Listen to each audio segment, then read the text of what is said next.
Ma'am, Imamganj विधानसभा में उपचुनाव हो रहा है, आपने क्षेत्र भ्रमण किया, कैसा माहौल लगा?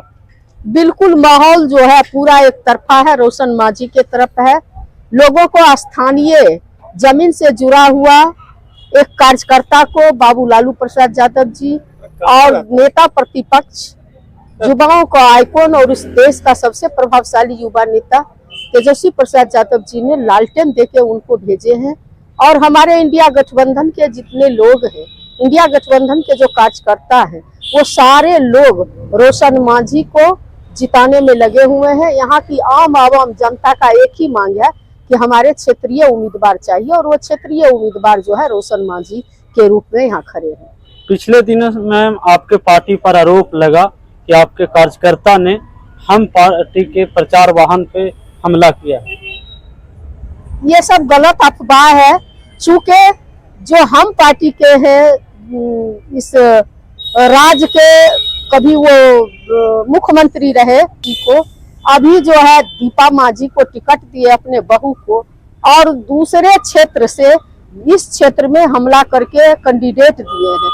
वो हमेशा चाहते हैं कि हमारे ही परिवार के लोग रहे, हमारी ही समधिन बने ज्योति मांझी, हमारे ही बेटा बने रोशन मांझी, हमारी ही बेटी बने, बहू बने, और मैं ही बनूं। तो इस तरह से मांझी लोग उनको नकार चुके हैं कि नहीं, गरीब का बेटा रोशन मांझी है और गरीब के बेटा के साथ हम सारे लोग खड़े हैं। इसी वो हारने जा रहे हैं, इसी आक्रोश में वो जन तरह की अफवाह को फैला करके सोचते हैं लोगों का सहानुभूति बटोरे, जो लोग सारे हकीकत को जान चुके हैं, और इस तरह के अफवाह पर लोग भरोसा और विश्वास नहीं करते। आपकी लड़ाई किन से है? हमारी लड़ाई किन्हीं से नहीं है।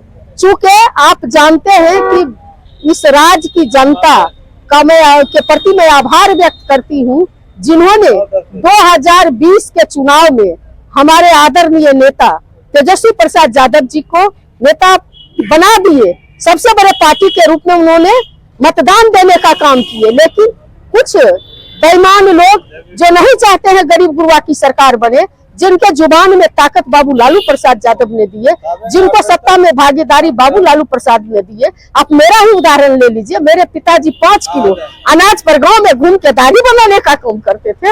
ऐसे लोगों की बेटी को उन्होंने उच्च सदन में भेजने का काम किए।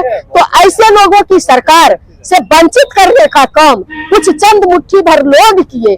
इसीलिए मैं कहना चाहती हूँ कि जिस तरह से लोगों ने तेजस्वी प्रसाद यादव जी को सबसे बड़े पार्टी का नेता बनाए, और आने वाला दिन में 2025 में बिहार की जनता मन बना चुकी है कि 2025 में तेजस्वी यादव ही बिहार के मुख्यमंत्री बनेंगे, क्योंकि उन्होंने 17 साल बनाम 17 महीना में जो कारनामे करके नेता प्रतिपक्ष के रूप में दिखाने का काम किए। उन्होंने 55 लाख नौकरी देने का काम किए, एक दिन में 1 लाख 20 हजार नियुक्ति पत्र बांटने का काम किए, चटपट झट योजना चला करके मेडल लॉ और नौकरी पाओ खेल जगत से लेकर के IT सेल से लेकर के आप शिक्षा, स्वास्थ्य, पर्यटन के क्षेत्र में आमूलचूल जो परिवर्तन करने का काम किए।